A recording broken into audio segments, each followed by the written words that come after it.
emisión de este programa Conversaciones con mi padre. Me siento muy feliz de que mi padre nos acompañe de nuevo y de que ustedes nos hagan el favor de acompañarnos también. Hoy vamos a continuar con nuestras conversaciones sobre la segunda etapa de la Revolución Mexicana. Y lo que vamos a tratar de hacer con mi padre, lo va a explicar un poco mejor que yo, pero a rasgos generales estamos tratando de conectar ciertos argumentos, a conectar ciertos hechos, redondear esta historia para que sea muy digerible para todos nosotros, por supuesto incluyéndome.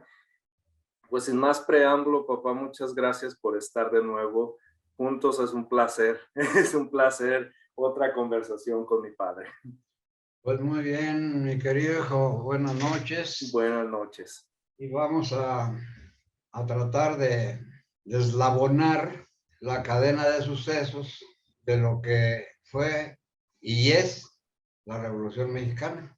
Sí, papá. Ya vimos los antecedentes de la etapa maderista, el golpe de Estado de Huerta, la breve dictadura, pero la sangre que derramó causa del capricho de una persona como el general Huerta. Eso desató pues lo que yo llamaría la segunda revolución justificada en contra de la ilegalidad por donde se le vea. Sí, papá. Ya lo hemos platicado con cierta amplitud, pero estos para mí son tres eslabones importantísimos de la cadena que yo quisiera concluir hoy, aunque sea a grandes pasos, con el objeto de dar un marco general para que después tú estudiando y si quieres seguir haciendo preguntas, cuestiones o que quieras que te ayuden en ciertos temas de tu interés y de lo que tú puedes comunicar a otras personas, pues que tengan esa referencia para la gente letrada y todo esto, pues esto definitivamente no llega ni a párvulos de mi parte, pero para personas comunes y corrientes, pues puede presentar algún interés o para ti mismo, Sí, claro. el interés es dejarte un marco de referencia muy bien establecido a manera de cadena. Como te comentaba yo en algún comentario por teléfono, que la idea es que nos metimos a un laberinto, a una cueva, y en la que la única referencia que podemos tener para regresar, relacionar épocas, hechos y consecuencias, bueno, pues tenemos la manera de hacernos a la cuerda que tiene los nudos en donde se marcan ciertos límites. Sí. Y estos límites son arbitrarios, pero tienen desde luego su razón de ser, tienen explicación. Y entonces, pues cualquier persona, ahorita ya hay mucha información, hay muchas conferencias, hay mesas redondas, muy interesantes de gente que verdaderamente se dedica a esto.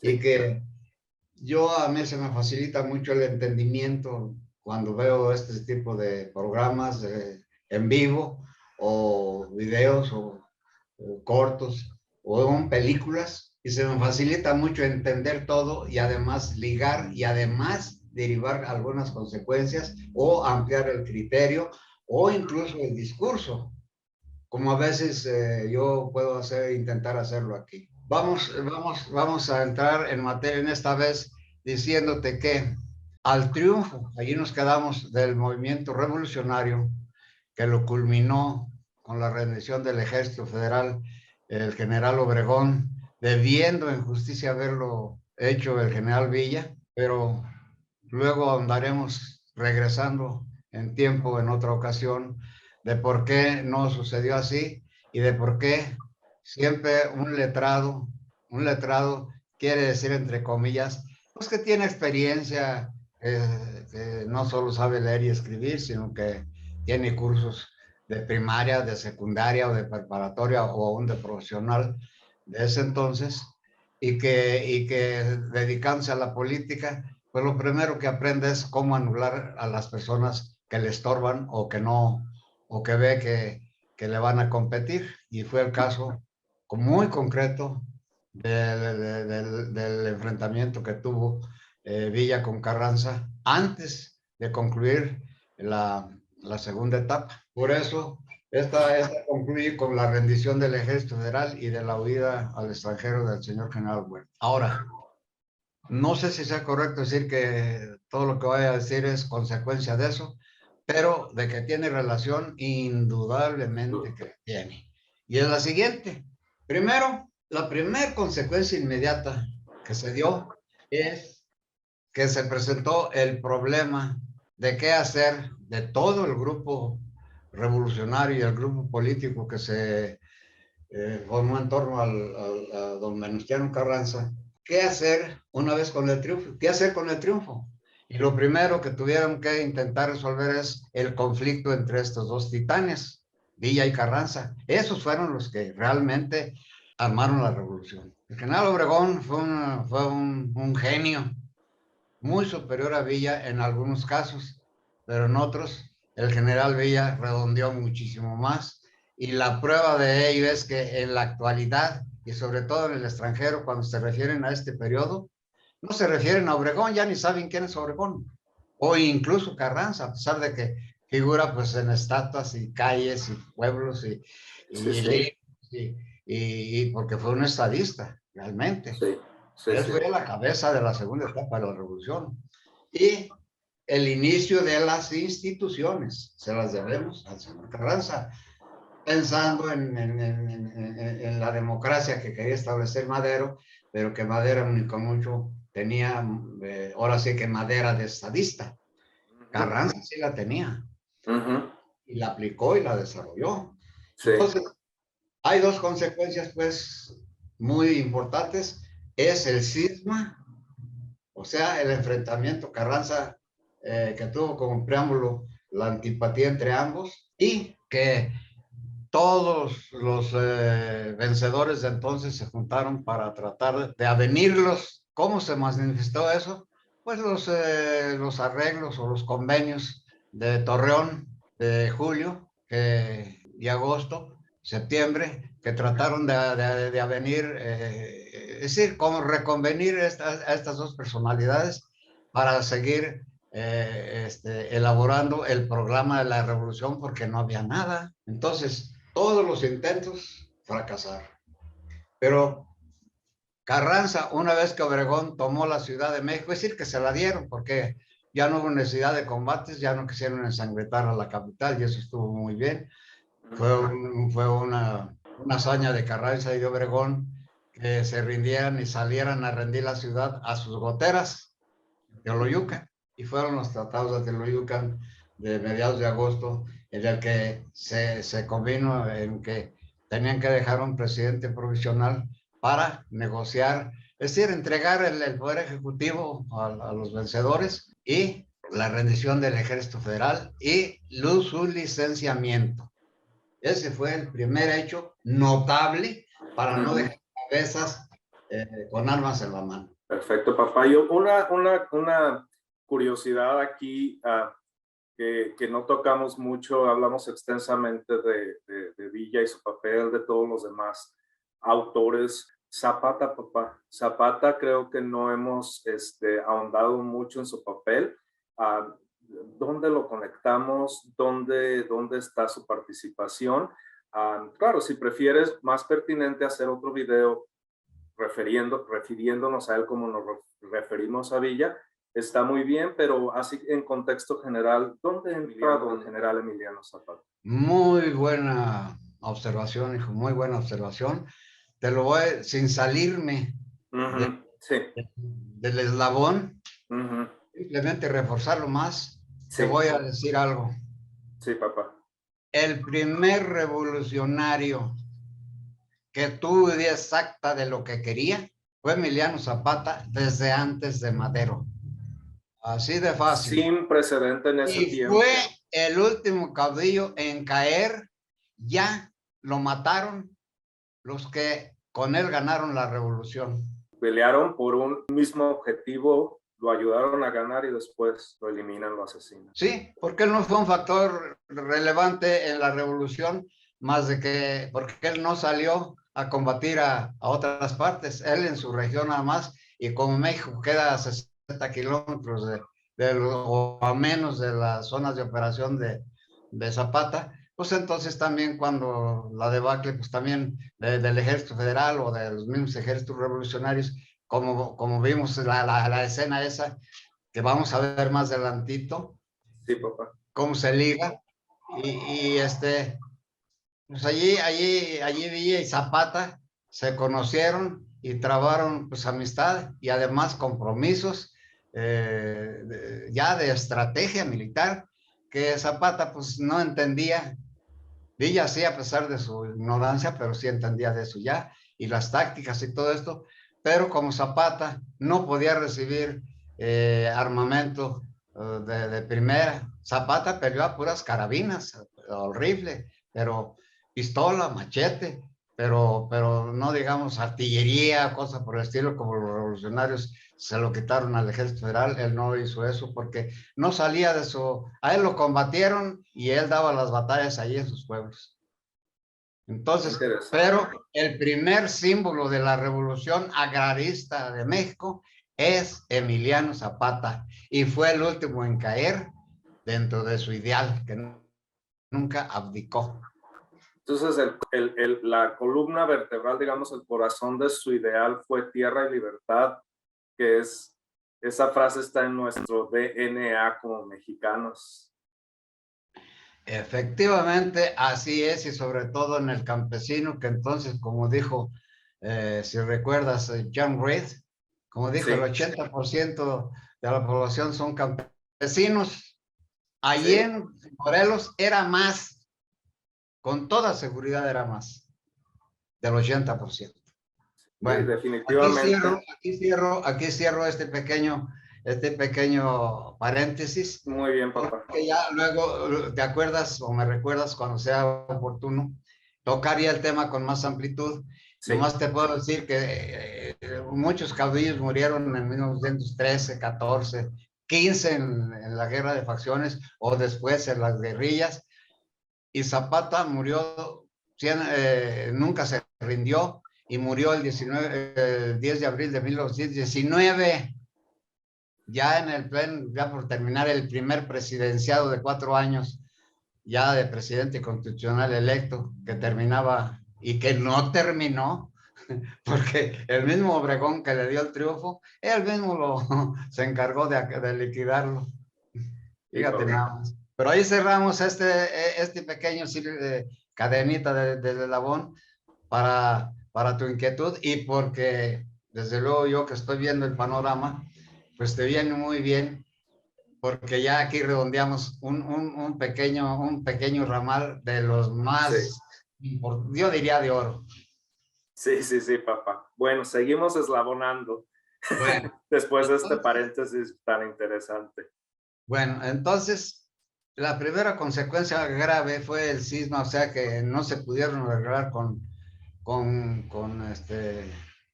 Carranza y Villa, y Obregón intervino y allí por poco y pierde la vida Obregón, porque fue a ver a Villa en septiembre, después de los arreglos que él hizo aquí en México y de que rindió al ejército federal, porque fue el que lo rindió.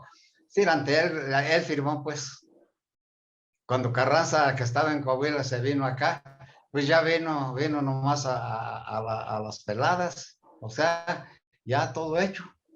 Y ya fue cuando Carranza dijo, bueno, pues ¿y ahora qué hacemos? Porque ya le dijo por primera vez en privado, según refieren otros autores, que Obregón le dijo a Carranza, bueno, señor, pues ¿y ahora quién salvará a México de sus salvadores? ¿Qué hace? Usted dirá, ¿qué hacemos? No, pues hay que ver a Villa para... Y ahí en las pláticas privadas se entiende que ya Carranza, por debajito de la seña, le dijo, pues hay que darle cuello, ¿no?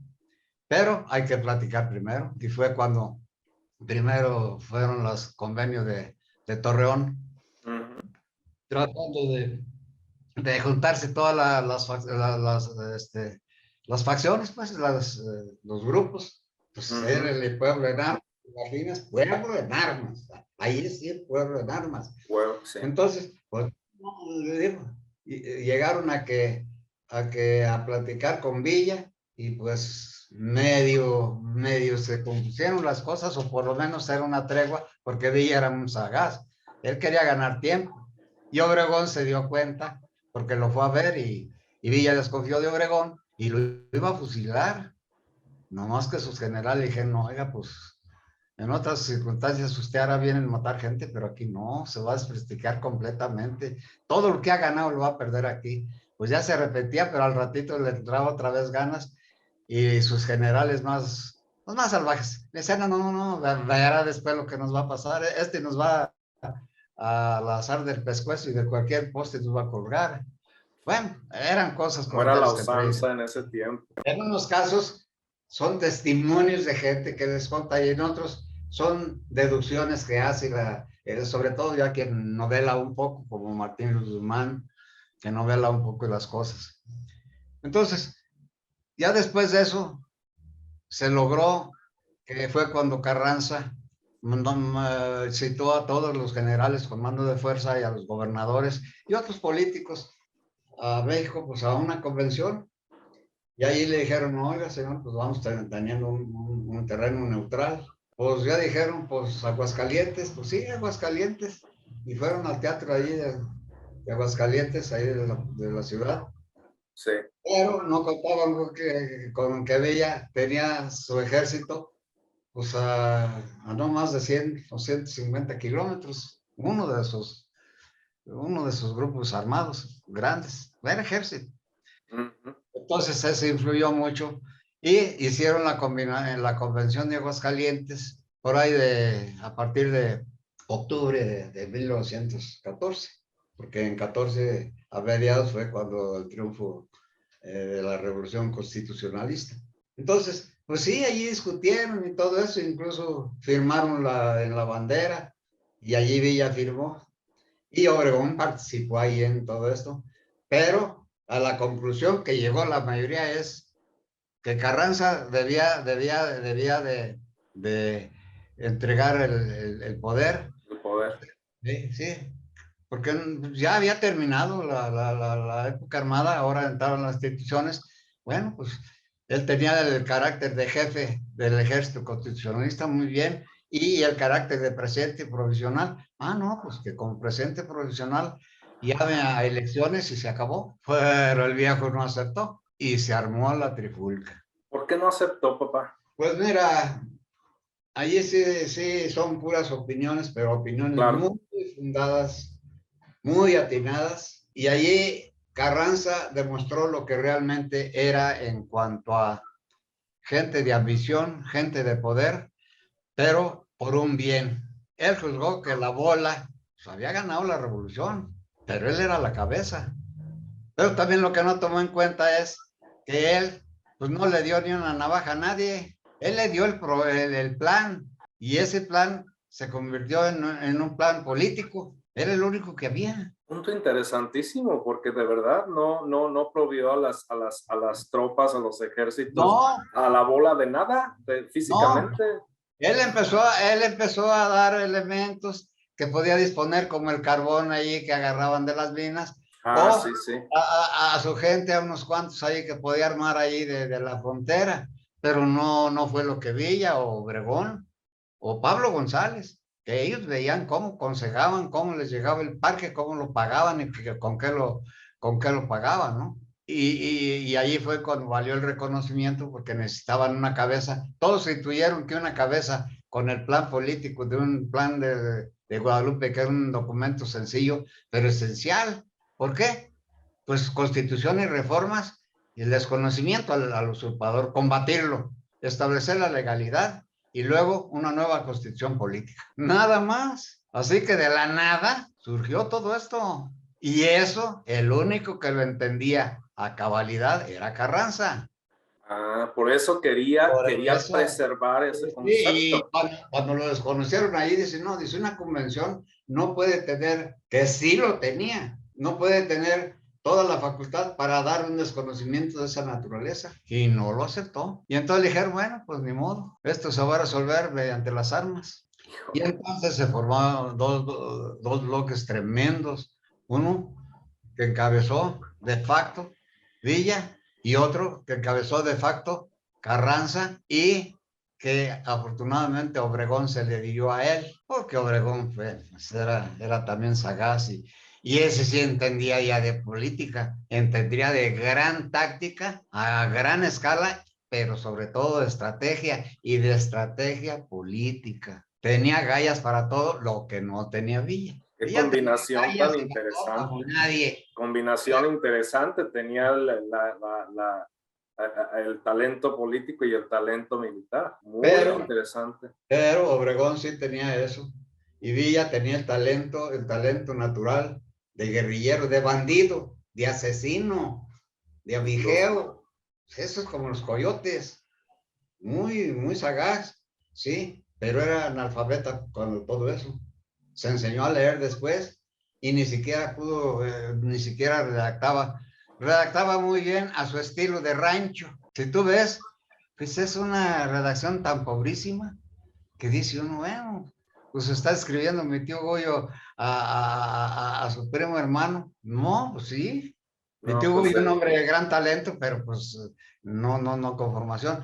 Y Villa, pues tenía su mundo, lo dominaba, pero era Chihuahua y pedacitos de los colindantes y no más. Bueno, entonces la convención de Aguascalientes terminó en un fracaso que fue ese, y entonces viene la parte militar del cisma. La peor consecuencia fue esa. Bueno, en una serie de batallas se decidió entre abril y mayo y junio de 1900, pero ya de 1915, se decidió el asunto. En el Inter se da el gobierno convencionista, que reconoció a Villa como su cabeza militar, y nombraron presidente de la convención, salió un presidente convencionista, pues en contra de Carranza, pero pues era un general desconocido, Eulalio Gutiérrez. Era desde luego un notable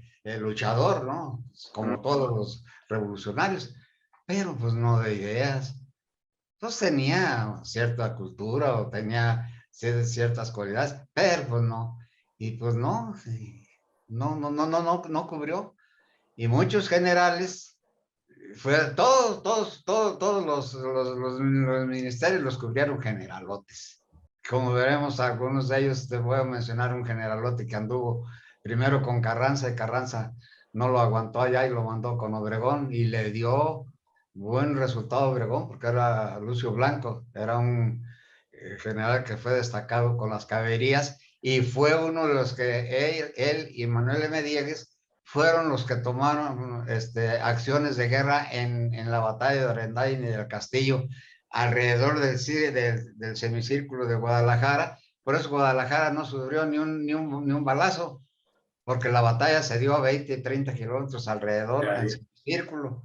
Y allí fue uno de esos generalotes, que era un tipazo, fue Lucio Blanco, el otro fue Manuel M. Diegues, ese era de Jalisco. Que ya los Eso, habíamos esos mencionado. entre otros, desde luego. No, Sí. Obregón formó cuadros de Estado Mayor a nivel nacional. No. Entonces, el gobierno convencionista, pues fracasó porque Carranza se fue a Obregón, a Veracruz, y Obregón se fue con él. Y allí, con los que lo quisieron seguir, Obregón, no Carranza. Obregón formó otro ejército.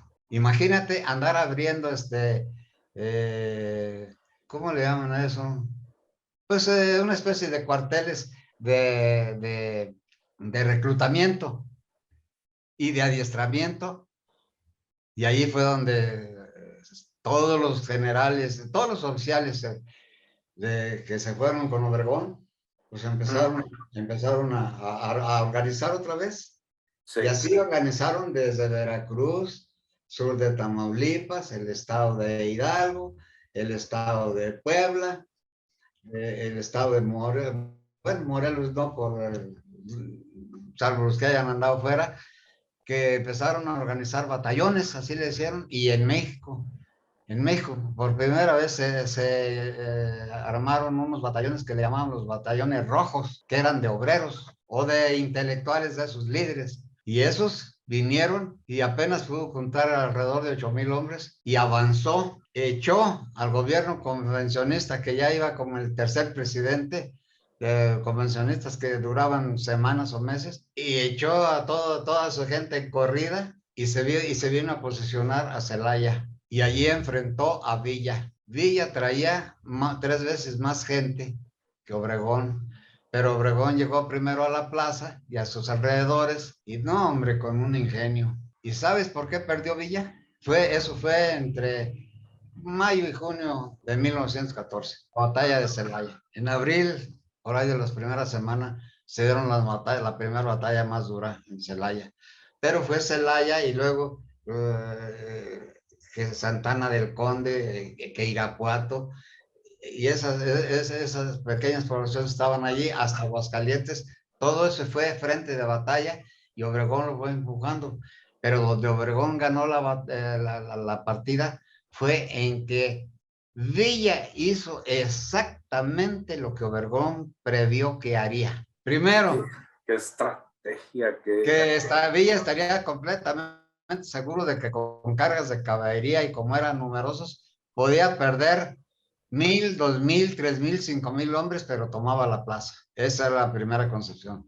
La segunda, su confianza en sí mismo de Villa y lo ocasionado que decían antes de los valientes, que no es ocasionado, sino ocasionado, o sea, valiente de ocasión. Tercero, que iba a cañonear y a hacer pedazos la ciudad, a cañonazos, pero a la vez iba a atacar con todas sus caballerías. Y entonces Obregón distribuyó sus elementos de tal manera de recibirlos y diezmar al 50%. ¿Podríamos definir esto como una emboscada, papá? No, ¿O es más que eso? no, la emboscada, hijo, es cuando tú tienes todas las ventajas, tienes pocos elementos o quieres fastidiar a alguien o matarlo, entonces buscas el mejor modo de dónde puedes hacerlo sin que se dé cuenta. Ah, ok, muy bien. Esa es una emboscada. No, acá era un ataque, frentes de ataque. Ah, muy buena Ahora, aclaración.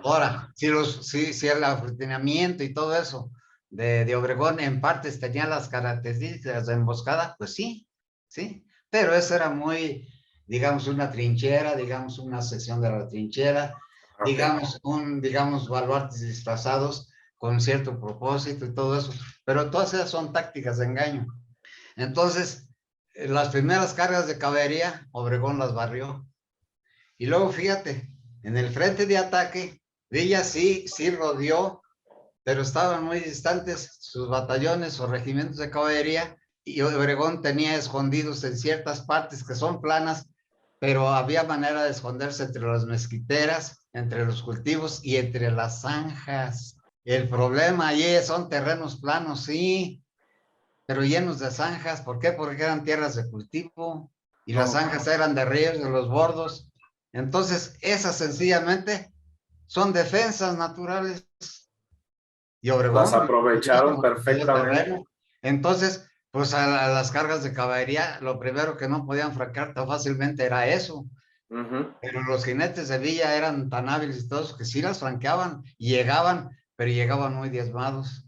Y Obregón tenía cañones de tiro horizontal, ¿verdad? Para barrer directamente, no el tiro parabólico clase del cañón, sino cañoncitos que a ras de tierra y las ametralladoras.